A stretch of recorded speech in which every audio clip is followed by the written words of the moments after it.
Halo semuanya, jumpa lagi bersama saya Melanie dalam rubrik Legal Journal.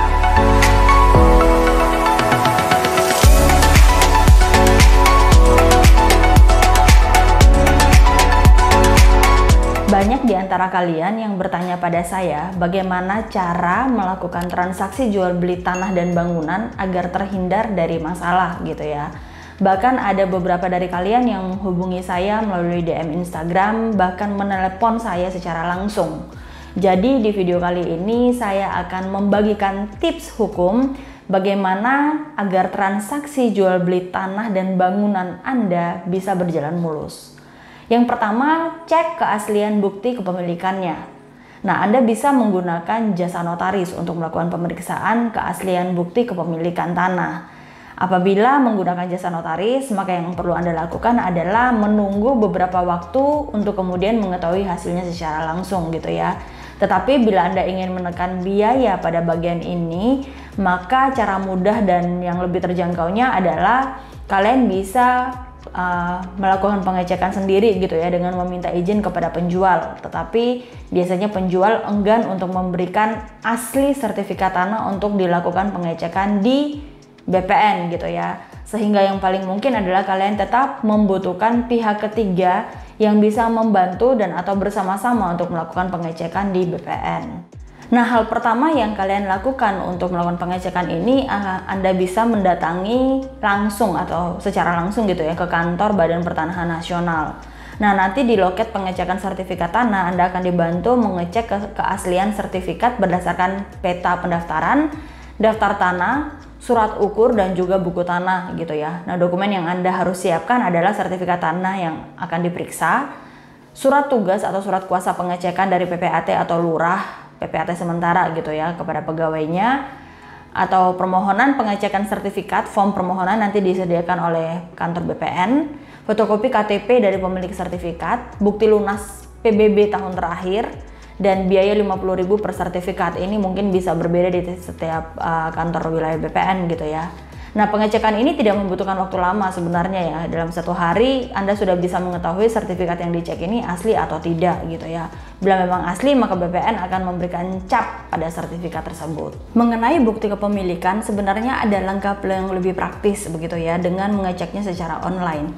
Nah, sekarang ini sudah ada cara mudahnya, yaitu dengan mengunduh aplikasi Sentuh Tanahku. Nah, aplikasi resmi ini diluncurkan oleh BPN gitu ya, dan memiliki fitur notifikasi, info berkas, plot bidang tanah, info sertifikat, lokasi bidang tanah, dan juga info layanan. Nah, melalui fitur-fitur ini sebenarnya Anda bisa mengecek keaslian sertifikat, mengecek proses pembuatan balik nama sertifikat, hingga mendapatkan informasi dan biaya untuk mengurus sertifikat. Nah, ini sebenarnya cukup baik buat kalian yang sebenarnya ingin tahu biaya untuk mengurus sertifikat itu berapa begitu ya, karena banyak sekali yang bertanya kepada saya berapa sih biaya untuk mengurus sertifikat, padahal setiap wilayah itu memiliki biaya yang berbeda-beda begitu ya. Nah, dengan aplikasi ini sebenarnya sangat membantu kalian untuk mengetahui berapa sebenarnya biaya yang perlu dikeluarkan atau yang perlu disiapkan untuk mengurus sertifikat. Nah, untuk menggunakan fitur info berkas dan info sertifikat, Anda perlu mendaftar dulu ke BPN gitu ya, dan mengisi formulir verifikasi penggunaan aplikasi Sentuh Tanahku yang telah disediakan oleh BPN. Jangan lupa melampirkan fotokopi KTP dan juga sertifikat. Cara ini lebih praktis dibanding harus mengurus surat tugas atau surat kuasa pengecekan dari PPAT saat akan mengecek sertifikat melalui loket BPN begitu ya. Nah, setelah pendaftaran selesai, kamu bisa mengecek keasliannya melalui aplikasi dengan cara mengeklik akun baru pada aplikasi lalu masukin username begitu ya, alamat email dan password. Setelah registrasi berhasil, Anda dapat memasuki atau Anda bisa masuk ke fitur dengan memasukkan username dan password Anda. Kemudian klik info sertifikat, klik daftar sertifikat. Bila data informasi tidak muncul, berarti sertifikat yang Anda cek itu sebenarnya belum terdaftar atau tidak terdaftar di BPN. Sangat mudah. Tips kedua adalah cek status kepemilikan tanah. Nah, status kepemilikan tanah itu diatur dalam Undang-Undang Pertanahan Nomor 5 Tahun 1960 gitu ya, tentang pokok agraria. Nah, terdapat beberapa macam hak atas tanah yang diatur dalam undang-undang tersebut. Ada hak milik, ada hak guna usaha, hak guna bangunan, hak pakai. Nah, dengan mengetahui status kepemilikan tanah itu akan membantu Anda menentukan nilai tanah atau properti itu sendiri gitu ya. Nah, selain sertifikat hak milik, HGB dan juga HGU, Anda juga bisa menemukan tanah yang berstatus tanah girik. Artinya tanah girik ini adalah tanah hak milik adat yang belum didaftarkan atau dibuatkan sertifikat di kantor pertanahan setempat. Girik ini bukan tanda bukti atas tanah gitu ya, jadi dia bukan tanda bukti pemilik gitu ya, melainkan merupakan bukti bahwa pemilik girik itu yang membayar pajak dan orang menguasai tanah milik adat atas bidang tanah tersebut beserta bangunan jika memang tersedia bangunan di atasnya begitu ya.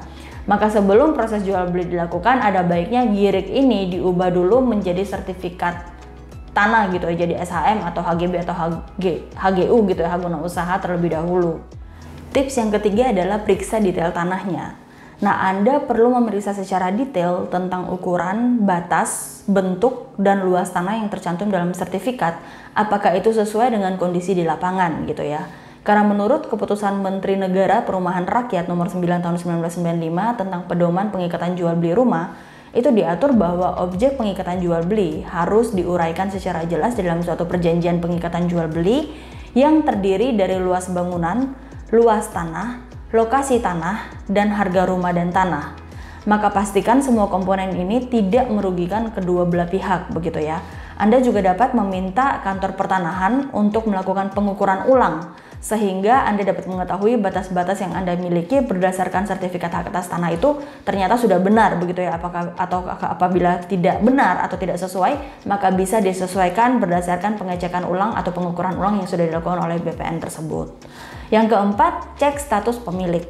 Nah, bagi sebagian orang hal ini terlihat sepele begitu ya. Tapi faktanya mengecek status pemilik tanah adalah hal yang tidak kalah penting untuk dilakukan. Contoh gitu ya, pemilik tanah ini ternyata sudah menikah, tetapi dalam transaksi dia tulisnya dia belum menikah begitu ya. Nah, kedepannya ternyata nanti terjadi sengketa antara suami dan istri begitu yang menyangkutkan kepada pihak ketiga atau Anda sebagai pembelinya, karena ternyata dalam transaksi itu tidak ada persetujuan istri ataupun suami dalam melakukan jual beli tersebut. Atau bila pemilik ini sudah menikah dan ada surat perjanjian nikah atau surat pisah harta, maka itu harus disertakan di dalam persyaratan dalam transaksi jual beli begitu ya. Itu juga harus dipastikan apakah memang itu sudah dimasukkan atau belum, sehingga itu yang akan menjadi pengacuan Anda ketika memang ada suatu masalah ke depannya, serta fotokopi KTP gitu ya suami istri yang sudah menikah. Nah, di samping itu kondisi lain yang perlu diperhatikan adalah jika suami atau istri penjual sudah meninggal begitu ya, maka penjual harus menyertakan akta kematian di dalam proses transaksi tersebut. Dan jika suami istri ini telah bercerai, yang harus dilampirkan adalah surat penetapan pengadilan gitu ya. Dan juga surat penetapan dan akta pembagian harta bersama yang menyatakan bahwa tanah atau bangunan ini adalah hak atau bagian dari si penjual sesuai dengan putusan pengadilan. Nah, tips berikutnya adalah cek biaya lain-lain yang akan dibutuhkan begitu ya. Selain harga tanah itu sendiri, sebenarnya ada biaya-biaya lain yang harus disiapkan oleh pembeli dan juga penjual. Ada biaya jasa atau honorarium dari PPAT dan saksi yang ditanggung bersama oleh penjual dan pembeli gitu ya. Ada juga biaya BPHTB gitu ya, biaya perolehan hak atas tanah dan bangunan yang harus ditanggung oleh pembeli. Ada biaya pajak penghasilan, biaya pengecekan sertifikat, biaya balik nama, biaya penerimaan negara bukan pajak, dan biaya lain yang mungkin timbul dari proses transaksi tersebut. Jadi kita jangan hanya mematokkan harga beli saja gitu ya. Contohnya tanahnya harganya 500 juta, maka biaya yang kita keluarkan tidak hanya 500 juta gitu ya. Ada biaya-biaya lain yang memang butuh dikeluarkan begitu ya, selain 500 juta dari harga rumah tersebut. Dan berikutnya adalah cek penggunaan tanah jadi gitu ya. Nah, uang tanda jadi ini berbeda dengan uang muka begitu ya. Uang muka itu biasanya sebesar 10-30% dari harga jual. Sedangkan uang tanda jadi itu biasanya lebih kecil jumlahnya dan biasanya akan memotong jumlah pembayaran uang muka bila jual beli itu berjalan mulus begitu ya. Nah, tujuan dari uang tanda jadi sendiri ini adalah untuk menunjukkan keseriusan pembeli saat melakukan jual beli tanah. Nah, pembeli ini harus paham bahwa biasanya uang tanda jadi itu tidak bisa dikembalikan begitu ya. Makanya uang tanda jadi ini kalau bisa disepakati bersama dan kalau bisa nilainya memang dibuat kecil begitu ya, sehingga pembeli juga tidak merasa dirugikan apabila nantinya transaksi jual beli ini dibatalkan oleh karena beberapa alasan dari pembeli. Tetapi biasanya juga tergantung dari kesepakatan para pihak begitu ya. Contoh uang tanda jadi ini dikatakan kepada pembeli ke penjual bahwa dia ingin dikembalikan begitu ya, maka penjual yang baik biasanya juga mau atau bersedia untuk mengembalikan uang tanda jadi tersebut. Nah, banyak orang yang berpikir bahwa transaksi jual beli ini hanya ditandai oleh kwitansi begitu ya, tetapi saya harus tekankan sekali lagi bahwa transaksi jual beli ini harus ditandai dengan pembuatan akta jual beli gitu ya. Akta jual beli itu menjadi bukti transaksi jual beli tanah. Proses ini harus dilakukan di hadapan notaris atau pejabat pembuat akta tanah gitu ya, PPAT atau PPATS gitu ya, biasanya lurah gitu ya, agar memiliki kekuatan hukum. Jadi kwitansi memang benar sebagai bukti pembayaran, tetapi bukti kekuatan hukum atau memiliki kekuatan hukum itu adalah dengan dibuatnya akta jual beli begitu ya, bukan dengan kwitansi. Nah, adapun dokumen dan kewajiban yang harus disiapkan gitu ya oleh penjual dan pembeli sebagai persyaratan. Nah, penjual itu harus menyiapkan sertifikat tanah yang asli begitu ya.